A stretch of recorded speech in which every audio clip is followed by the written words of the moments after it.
Well, God bless you, everyone. Thank you so very much for joining me this morning and being a part of the broadcast here at Kingdom Voice. My name is Apostle Lance Bellany. And as always, as I do every Sunday morning, thank you for taking a few minutes to join the broadcast and to be a part of what we're doing, sharing and journeying into here on Kingdom Voice as we continue this journey and continue this process, if you will, of maturation, intimacy um, in the kingdom, gaining a fresh perspective of Elohim, of the Creator, of God, their word, their interaction with us as an individual.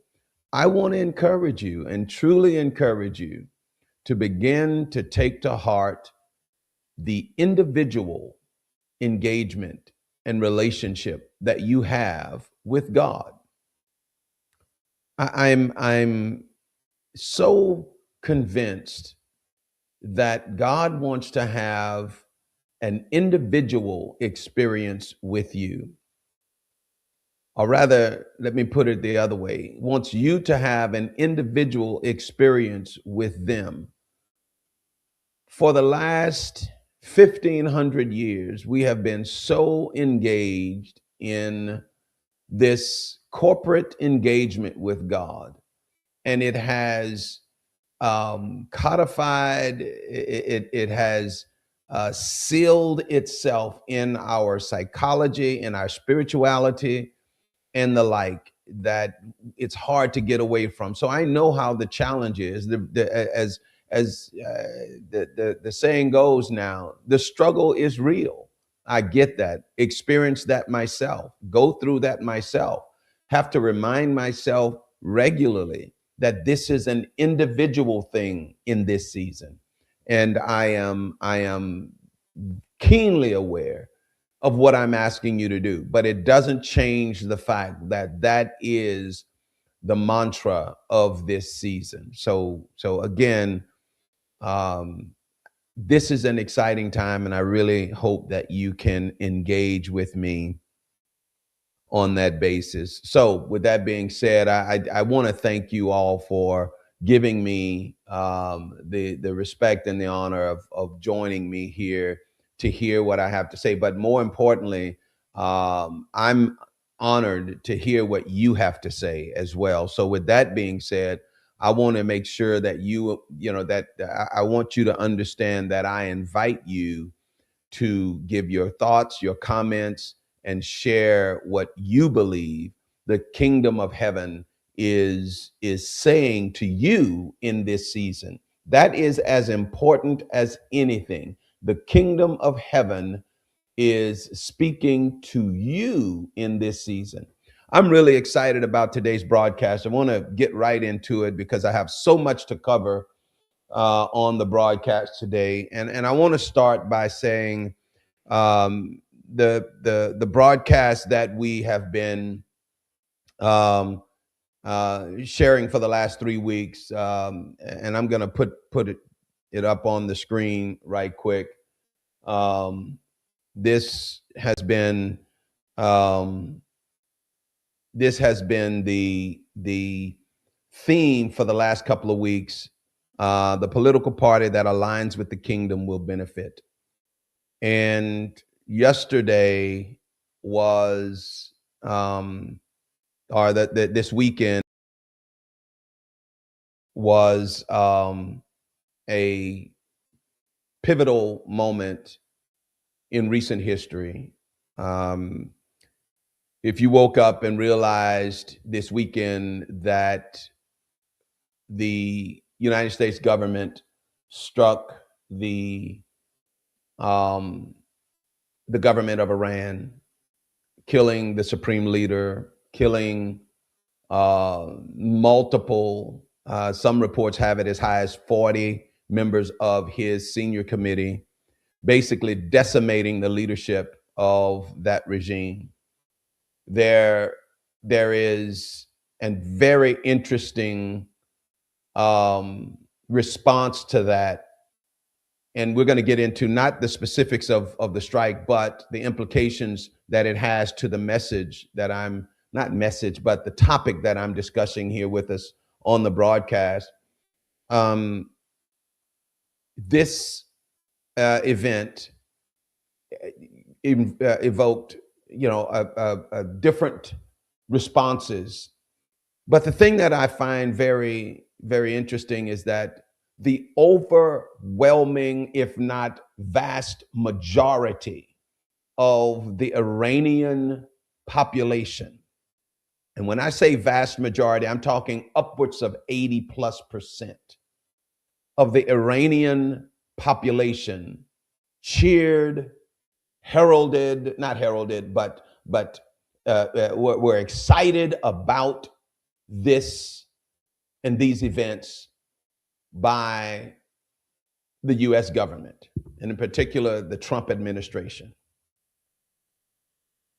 The juxtaposition of that response from many, not the majority though, but many people in America has been just the opposite.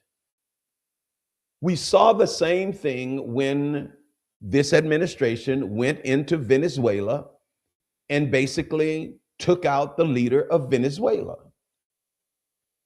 Now, you can argue many, many things, but what I'm talking about is the juxtaposition of responses from the overwhelming majority of the population of both of these countries, contrasted with many that have opposition to this administration in this country.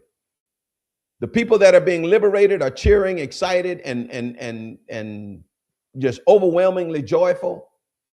And the people that are opposing this administration in the United States are in opposition to what he has done, basically decrying the fact that he did it, pointing out all of their points of opposition. I find that ironic in that how do you disagree with the people that are being liberated to impose your disagreement with the person or the administration that liberated them? I am absolutely dumbfounded at how that plays itself out and has played itself out in these two events. So our topic, the political party that aligns with the kingdom will benefit. That is the topic that we've been talking about over the past 3 weeks. And we talked last week about national security and defense. That's what this and these actions kind of fall under national security or international affairs or national defense. That's what these events of over the past weekend fall under. So it is clear that this administration believes in a strong defense, believes in strong national security, believes in strong foreign affairs, and has decided that America, the United States thereof, is the strongest, most powerful nation on the planet, and felt the need to address the Iranian situation. Now, I'm sure there are ulterior motives. I am certain of that. There are peripheral issues associated with that go beyond just liberating the Iranian people. But the Iranian people benefited from this as well. So there can be two things true and positive at the same time in these types of foreign affair issues. And I believe this is one of those things that can be true at the same time, meaning I can free the Iranian people and take advantage of the Iranian energy that's available and strike at my arch enemies at the same time. All of that can be true at the same time. We can eat and we can walk and chew gum, if you will, all at one time. And this administration seems to be very adept at doing so.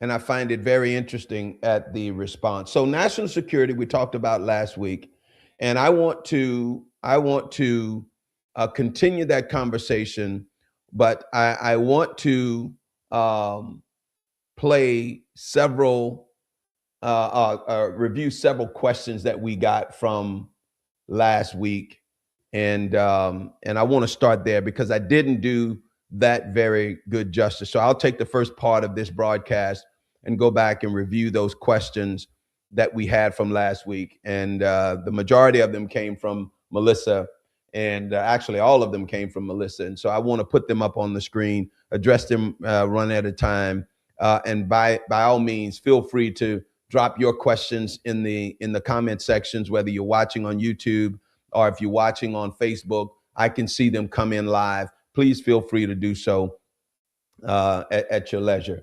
Okay, so going back over the questions that Melissa posed that I didn't get a chance to get to last week.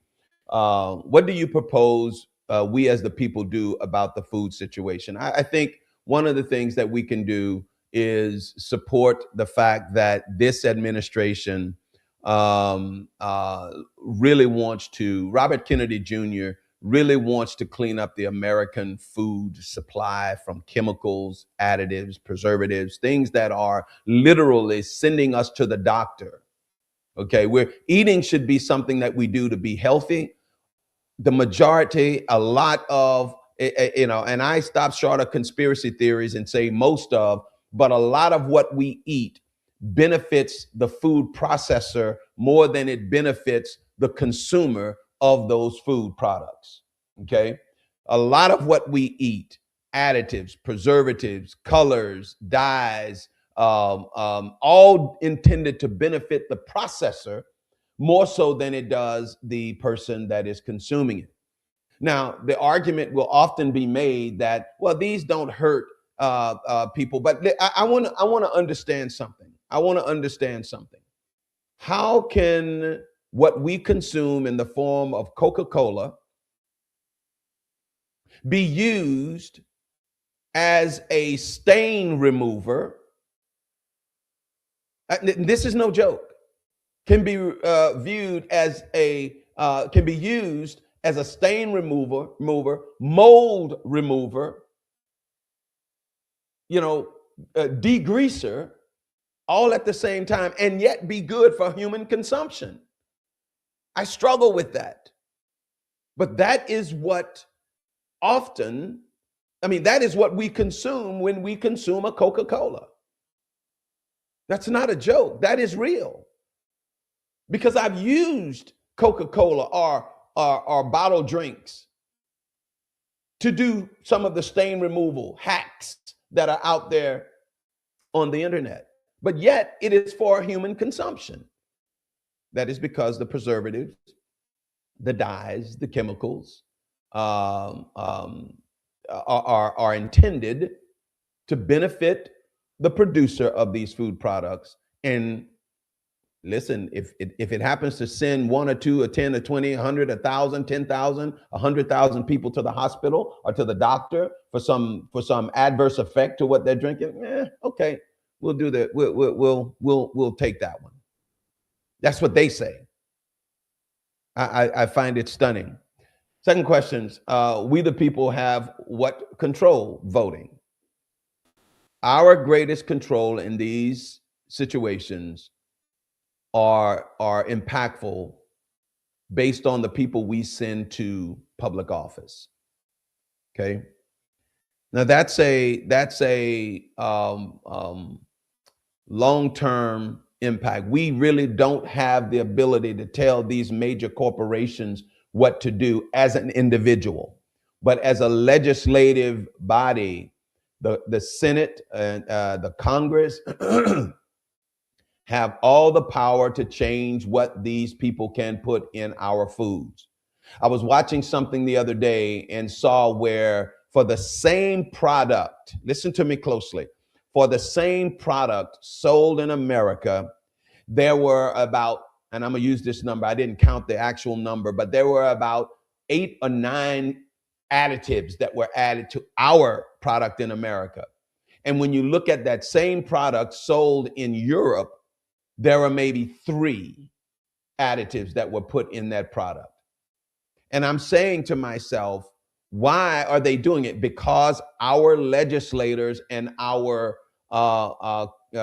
legislators are allowing that to take place. And the part of the problem that we face in our legislature are lobbyists. Lobbyists, and I don't want to get into all of that nitty-gritty detail, but lobbyists allow and they funnel money into the coffers of our legislators, and our legislators vote favorably or legislate favorably in the favor of these major corporations. This is why when they begin to do that, you vote them out. And one of the things that I would advocate for, and I really do advocate for this, that is, just as the lobbyists have a effort in Washington, D.C., the people need a lobbyist, a group, a watchdog group that can watch these legislative activities and report that back to the masses as to who's doing what are they doing, when they did it, the impact that it has.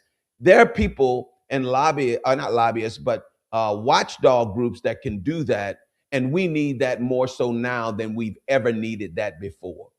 I remember Ralph Nader and the consumer protection efforts that he efforted to do was very helpful in making sure that consumer safety and products were put out in a safe manner during his time. So again, I absolutely advocate for that as a part of what we the people can do. With that same logic, how is it justified to take from us and give it away in another aspect and it not be globalism? How much of your tax dollars have been gifted, or presented to others not of this country? Now, Melissa was referring to a lot of what has been going on with giving monies to illegal aliens entering this country illegally, hence the term illegal alien or illegal migrants, okay? And yes, your tax dollars, my tax dollars, our tax dollars have been siphoned off and given to them to get them started in this country. When you look at it, it is happening all over the country, okay? And yes, I oppose that because that is not right. If you compel me to pay taxes, okay, from the hard money from the hard work that I delivered to earn that money, and you're giving it to someone that does not pay taxes, or anybody for that matter, I oppose that. I don't oppose philanthropic giving. I don't oppose supporting the poor and the needy. I oppose you taking it from me and giving it to who you want to give it to, rather than allowing me to give it to who I want to give it to. I absolutely advocate for supporting the needy, the homeless, the widow, the fatherless. Absolutely. Do it every day. Do it all the time. But I oppose you taking my money and giving it to your pet projects, and then, yes, getting a kickback from what you gave as a politician. Yeah, make that make sense. No, I oppose that. 100% oppose that. And do you stand fast with the same belief? What happens in this house stays in this house. So Melissa was responding to a comment that I made when I said, when it comes to our home and in America, and I was analogizing about what happens in my house versus my neighbor's house. Yes, I think there are certain things that, as a nation, as a family, We need to control what goes out of our homes, and we need to control what comes into our homes. So the answer to that question in a broader sense, Melissa, is yes, I do stand fast with what goes on in this house stays in this house until we decide that we want to release it or we want to receive it. Okay. And I think that's important for us to understand as a nation.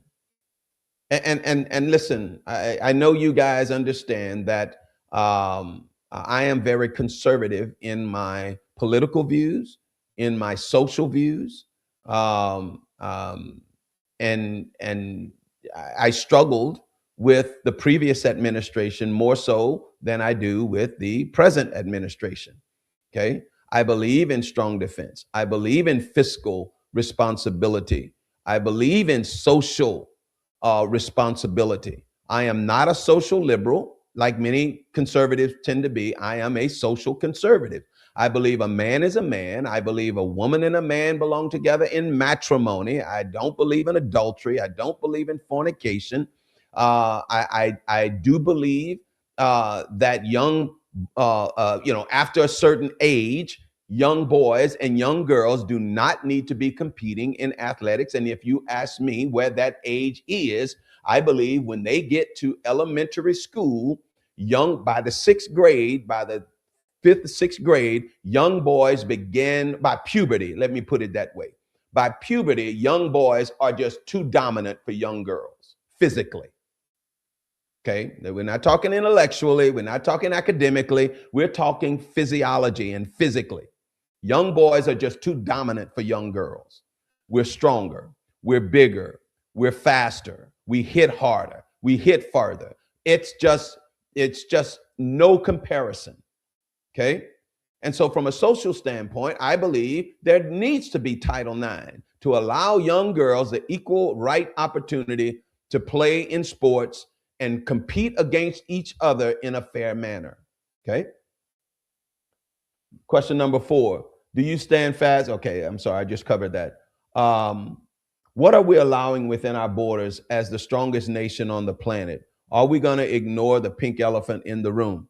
So as the strongest nation on the planet, Melissa, I think if I understand your question correctly, or the comment that you were driving at correctly, the pink elephant in the room is the fact that, we are the strongest nation on the planet. We can impose our will at any time we choose to do so. There are probably two major adversaries that we have in this country, in the world today. One being Russia, the other one being China. Part of what we are seeing in Iran and saw in Venezuela is a message being sent. Okay, that's a part of the geopolitical movement that is underway, but a message being sent to, in particular, China and Russia, for them to understand that, listen, we are the strongest nation in the world. Okay, we hit Venezuela, and guess what that did to Russia and China? It strangled the oil production that they were able to have access to. We hit now Iran. Guess what that's doing? Even further restricting their access to oil and so forth. Okay?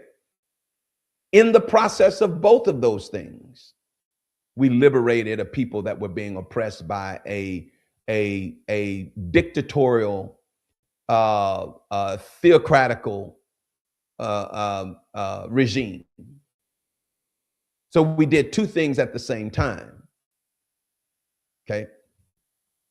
So the pink elephant in the room is we are the strongest nation in the world.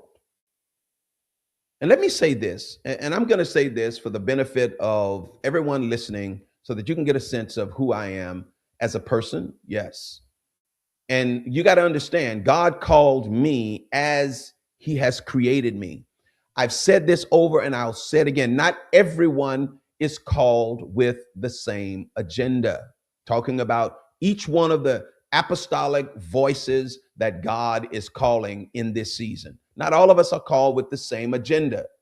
That's why I like listening to, hearing what the other agendas are, i.e., your agenda, if you happen to be one of those voices. I want to know, because I understand that what God is telling me is for me to herald. But for what he's telling me to herald may not be what he's telling you. So I need to understand, want to understand what it is that you are heralding as well. So with that being said, one of the things that I believe and have liberty to say is that this country in this time needs this administration to demonstrate and to for lack of a better word, publish or not publish, but to demonstrate that America is a powerful nation. We talked about globalism. We talked about nationalism. America first agenda is one not to be trifled with. That's the message that is being promoted across the globe. America is not to be trifled with, and in particular, the America First agenda, which is a nationalistic agenda. Nationalism is looking first toward our national and our nation interests before we begin to look outward toward our global interests. Okay, that's where Melissa's question about what goes on in this house stays in this house comes from. Okay, all right. Question number 6. If we are unable to refuse to govern ourselves, how can we govern others? Now, that's a question to be addressed. Melissa, that is a question that I really don't have a profound answer to. But if we're unable or refuse to govern ourselves, how can we govern others? We cannot. If we cannot govern ourselves, we cannot govern anyone else. Secondly, we should not be governing anyone else. We should be helping them govern themselves. Let's go back and take a look at and just evaluate the Venezuelan situation. We took out Nicolas Maduro. Yes, we implemented, America implemented, this administration implemented Maduro's second in command. I forget her name. I think her last name is Fernandez Rodriguez. I forget which one it is. But she is now the installed, established leader. Democratic voting will decide whether or not she stays in power. In the meantime, the goal is to stabilize the government, get things back running, and hand the political reins back to the elected leaders of that country. I'm almost certain, and we'll go on record to say I am certain, that that is what this administration will ultimately do. Now, it may take some time for that to happen. But anyway, to the point that Melissa is making, question number 6, I believe that restoring the voting, the sanctity of our voting process in this country is critical. That brings me to the Save America Act. Yes, I believe every person in this country can, should, must, are required to issue proof of citizenship and proof of identity. Okay, now sometimes those two things are synonymous, but they may not necessarily be synonymous. Okay, proof of citizenship and proof of identity. All right. Yes, I believe that. I think it is insulting for certain classes or certain ethnicities in this country to suggest that others cannot gain access to those credentials. That's an insult. That's not compassion. That's insulting to say that these people can't because they're oppressed, or these people can't because they're ignorant. And yes, I'm not. Politicians are doing it. General population seems to be doing it and buying into that rhetoric that people of color, minority communities can't gain access to that. But yet, get a load of this. But yet, they demand ID to buy liquor. The same low income, impoverished community now has to produce ID to get liquor, or they'll put the proprietor in jail for selling alcohol to someone without proper identification. Yeah, make that make sense. Okay. Question number 8. Why is it like that? I understand, but who owns those companies? These rabbit holes grow deep. Absolutely. And we were talking again about the companies that are fueling the food preservatives, additives, and so forth. That rabbit hole runs deep, and the money always follow the money. And when you follow the money, you end up with the lobbyists. When you end up with the lobbyists, you end up with where they're funneling the money to and who's getting the money and how much money are they getting. And then you understand why they are voting the way they're voting. This is why I go back to the fact that we need a watchdog group that gains that is able to provide insight into these things, right? So that we can understand what's going on. I made the comment about question number 9. We deserve the government that we get. And I'll stand by that comment, Melissa. We deserve the government we get. And we deserve it because we voted for it. Now, I know, but you're going to say, well, I didn't vote for it. Yeah, but a majority of Americans did. And as a result of that, we live at that level, we live in a democratic society. And at certain levels, the majority gets to rule.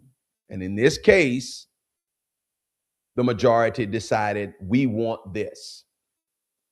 The beauty of it is that we get a chance here in 2026 and in 2028 to vote a different way if you so feel that's the way you want to go. But we deserve what we get because we voted for what we have. Just like in the previous administration, we deserved what we got. Now, many people will argue and so forth about whether or not it was fair elections. That's why, as I just got through talking about, the Save America Act is on the table to ensure honest, fair elections in this country. And I support the Save America Act. I just said that and I'm repeating myself. Okay. All right. And so, yeah, we deserve what we get. I absolutely believe that because we voted for it. Of free will and conscience voted for this administration. Okay.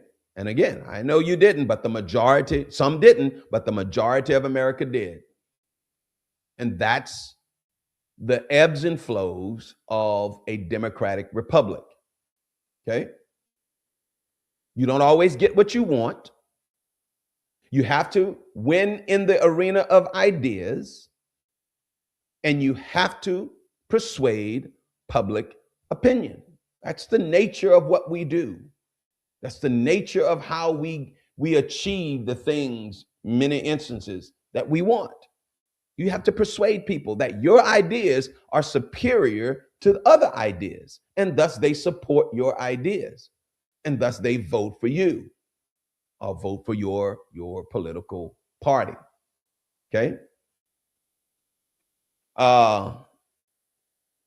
Last question, I don't quite understand. I mean, giving it out other places and spaces or countries.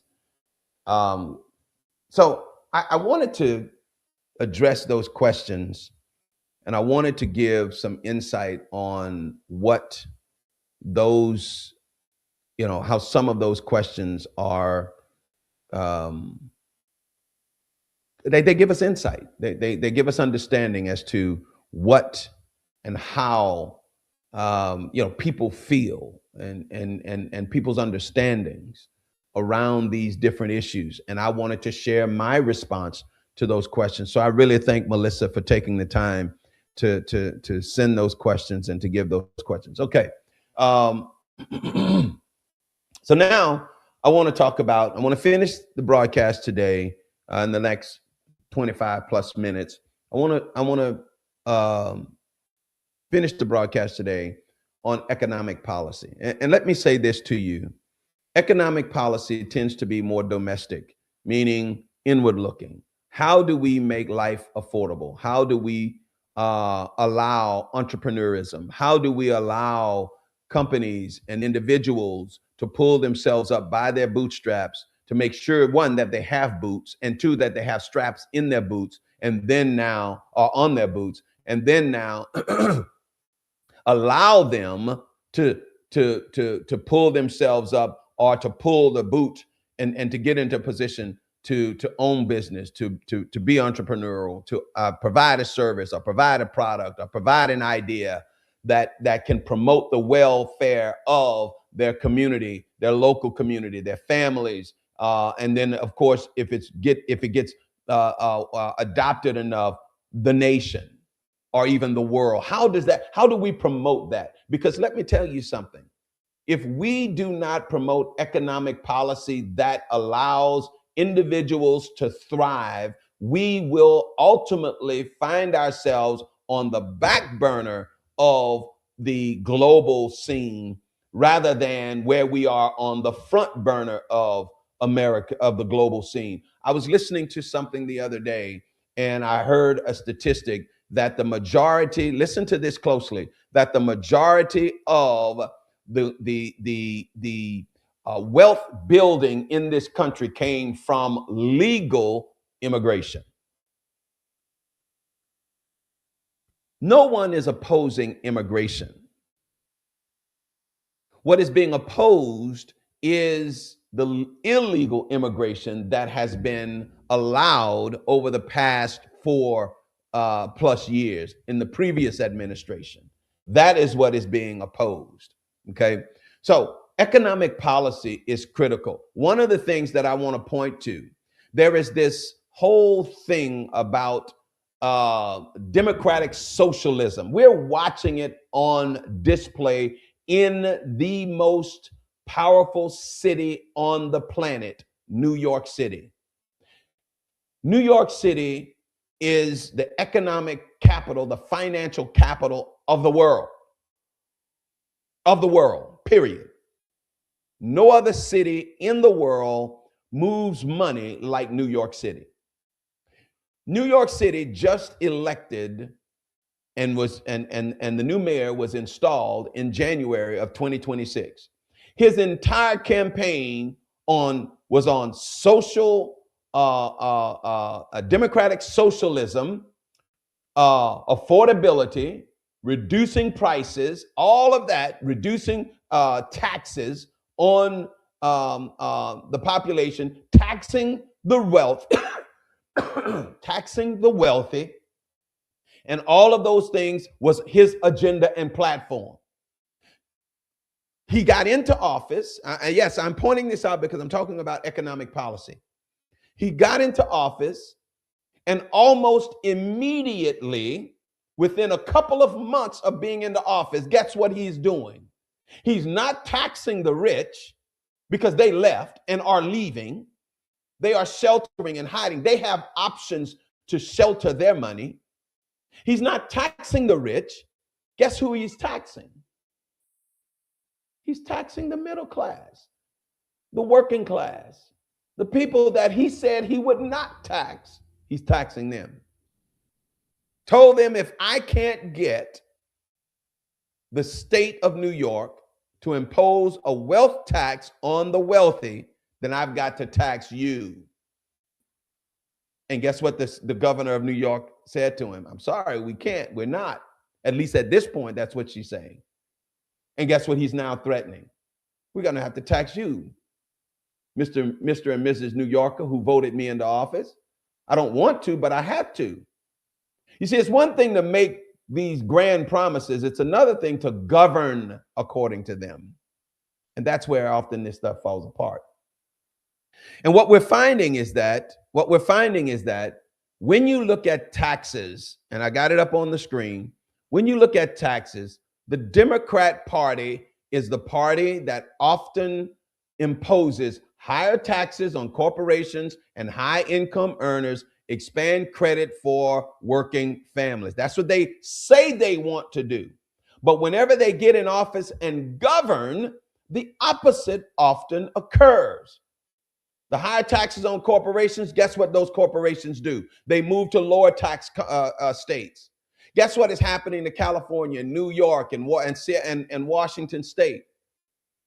Corporations are leaving them and going to favorable states like Texas and Florida and Tennessee and Arkansas, favorable states that impose lower taxes. You can't just tax people that can afford to move and have options to go and do other things.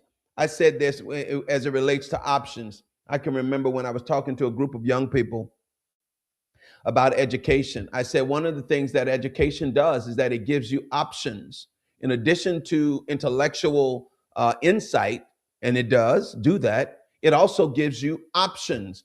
Options that says, if you don't want to give me a job here, then I'll go somewhere else and find a job. Why? Because I have the skill that my education afforded me, and I don't have to stay here and take the rejection from you or the bad treatment from you. I can go somewhere else, and education gives you options. Wealth gives you options. I don't have to sit here in California, let you take my money. I can go to Texas where they'll let me keep my money and give me a favorable environment to grow my business. Yeah, I'm out of here. That's what these companies are doing. Taxes often lead to exoduses by people that have options. Republicans, on the other hand, lower taxes across the board. This is where the conservative approach to taxation benefits all of us. Don't listen. I'm in the same boat that many of us are. I'm in the middle class. Some would consider me to be upper middle class, what have you. I'm in the middle class. I'm by no means in that top 1%, top 10%. Okay. I'm in that middle class section. Okay. But I want my taxes low. You know why? Because I want to do what I want to do with my money. I don't want to give my money to the government. I want to do what I want to do. Like I said earlier, if I want to give my money to a philanthropic cause, by all means, let me give my money to a philanthropic, but I chose to do that. Okay?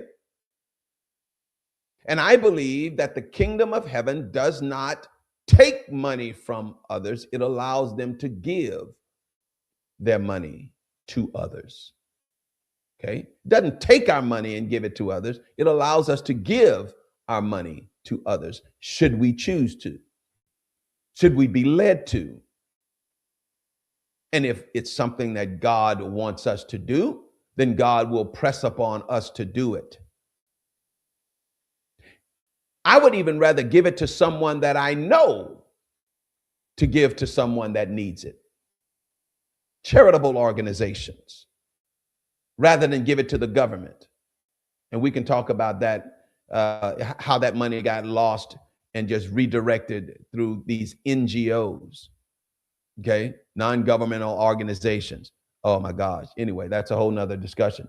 Job and manufacturing under economic policy promotes domestic manufacturing via subsidies, infrastructure spending, and clean energy investment. That's a lot of flowery talk for promotes domestic manufacturing via subsidies. Now, here's what that means.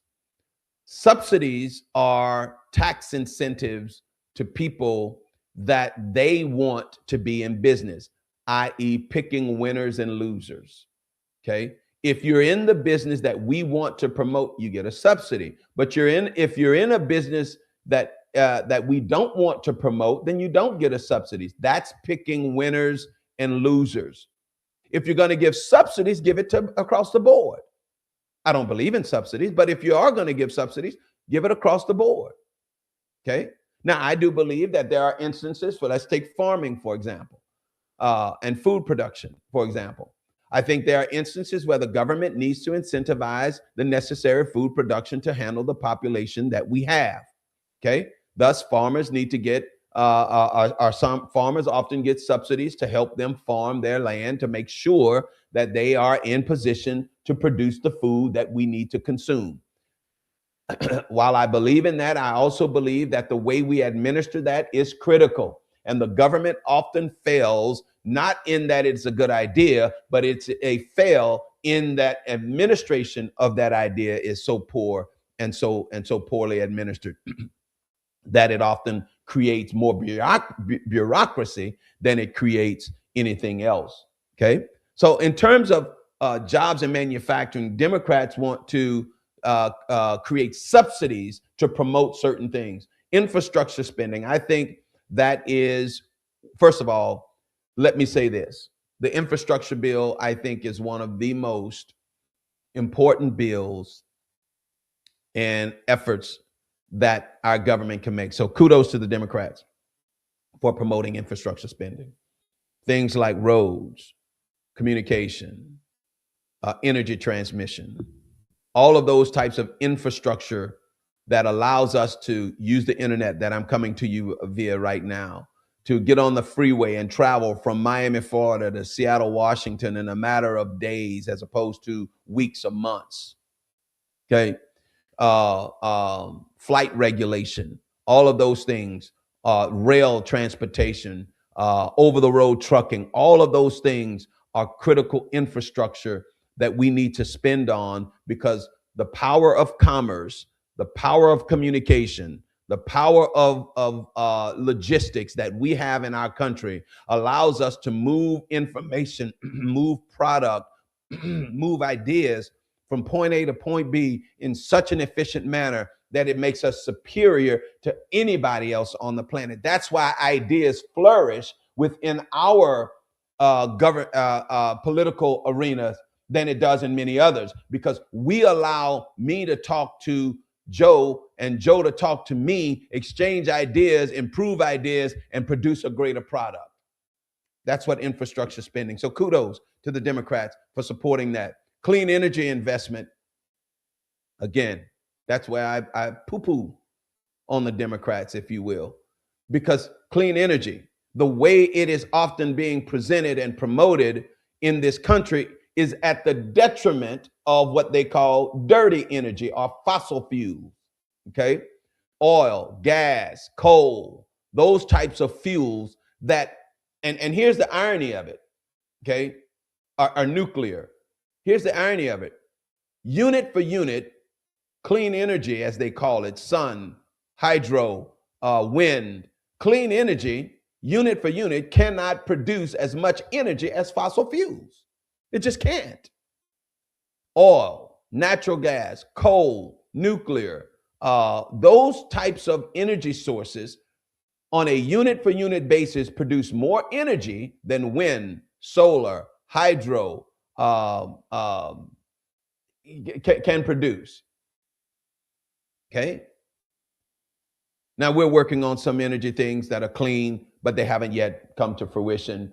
But at any rate, clean energy investment, they want to invest it to the detriment of these fossil fuels. They want to run fossil fuel out of out of business so that they can promote clean energy. I struggle with that. I do. I struggle with that greatly. When you look at the Republicans, promote manufacturing through deregulation, tax incentives, and reduced federal intervention. Let the businesses do what they do. Govern whether or not they pollute the environment. Yes. Govern whether they treat their employees in a safe manner. Yes. Govern whether or not they are participating in a monopoly. Yes. Govern whether or not they are manipulating the market. Yes, absolutely. Govern those things. Okay. But don't control whether or not they make $1 billion or $1 trillion in fair business practices. Many on the Democrat side question, Billionaires. They're trying to make billionaires the enemy now. Anyway, that's often something that we get into. All right. I want to end the last few minutes of the broadcast. And I want to wrap this in a nice little bow. Okay. I see we got a couple of questions. Gary, good to see you, brother. Man, it's been a long time. It's good to see you. And I'm gonna get to your question in a minute, but I want to wrap this in a bow and bring it back to the premise of today's topic: the political party that aligns with the kingdom will benefit. I don't know if this administration, well, the Apostle Vince asked the question last week. Well, do you think any party? No, I don't think any party is aligned with the kingdom. But one I do believe is more aligned with the kingdom, and I think that is the Republican Party. I do. I think it's the Republican Party that's a lot more aligned with the kingdom. Do I agree with everything that this president is doing? Not everything. Do I like the direction that this president is taking the country? Absolutely. I think we need to be strong. I think we need to protect our borders. I think we need to allow free thinking and free discussion and the arena of ideas to flourish in this country. I do believe that we need to deport people out of this country that don't need to be here. Yes, I do. Okay. I said this last time and I say it again. It's one thing to allow immigration. It's another thing to allow mass migration. One is control, the other one is out of control. Mass migration does not require people to assimilate. It allows them to bring their culture, whether it's in conflict with ours or not. I was watching something the other day, and an 18-wheeler that ultimately was found to be driving by an illegal alien was going the wrong way down an interstate. If you travel 45, or if you travel I-10, or if you travel 20 or 95, any major interstate in this country, you know that typically you'll have 2 lanes going one way and 2 lanes going the other way, often divided by a medium in between, a grassy medium in between. Well, this particular driver was headed up the north side interstate. I'm sorry, he was headed south on the northbound interstate, being recorded by someone heading south on the southbound side.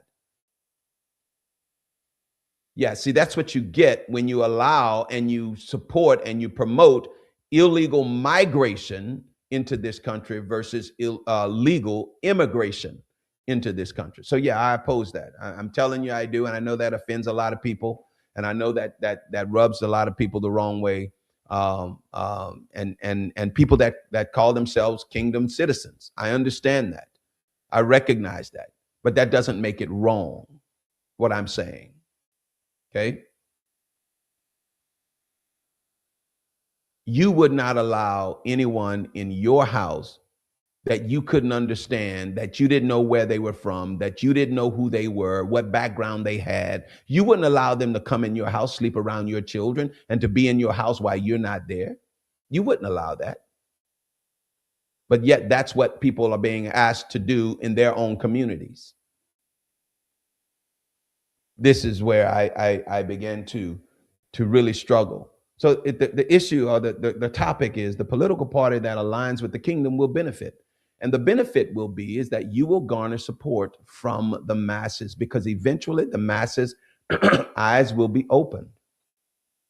And they're going to see the alignment that political party has with what they understand the kingdom to be saying. Their eyes are going to be open. My eyes will continue to open. And when I say eyes open, I'm talking about greater understanding, greater insight will gain. I will gain, and then I will be able to judge the things that I'm looking at from a much clearer perspective and vantage. And I want to encourage you that this is where the kingdom is taking us in this journey that we're on. Okay? Last question. I want to put this up on the screen. It says sonship and kingdom alignment will at times be uncomfortable in world events. Sons must ask Elohim for the proper action and speech in our life, align with them, or we speak falsely about Elohim. Now, that is, Gary, thank you so much for that. And I do appreciate that. That is something that we have to begin to understand is that we will, as sons, uh, uh, it's going to be uncomfortable at times. Okay. And you're going to have to make some choices that your maturation is demanding of you. Okay.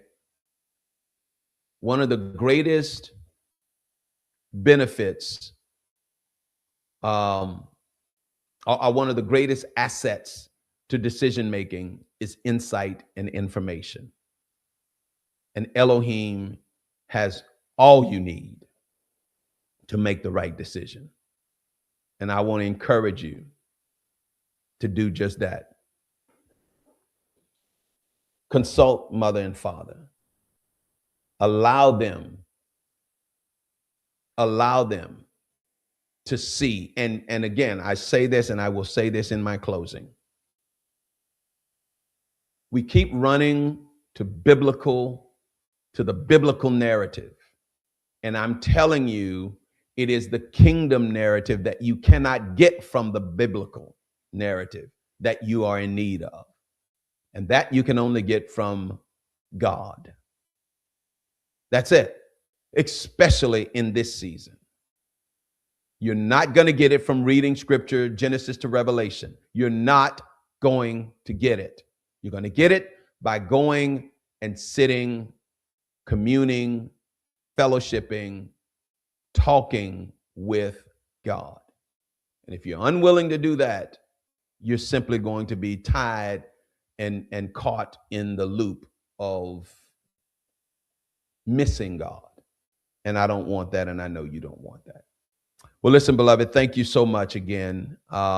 This does bring us to the conclusion of this series. The political party that aligns with the kingdom will benefit. And I hope the what we shared today will be insightful and encouraging to you to begin to look at these things that we talked about from the light of a kingdom perspective and allow mother and father to speak to you along those lines. Amen. Amen. Well, God bless you. Thank you so very much. Thank all of you for joining me today, for being a part of the broadcast. And from my heart to yours, thank you so very much. And I want to invite you to join me again next Sunday for another challenging topic on the kingdom and from the kingdom of heaven. Until then, I want to ask you to be well, be blessed, and we'll see you again next Sunday morning.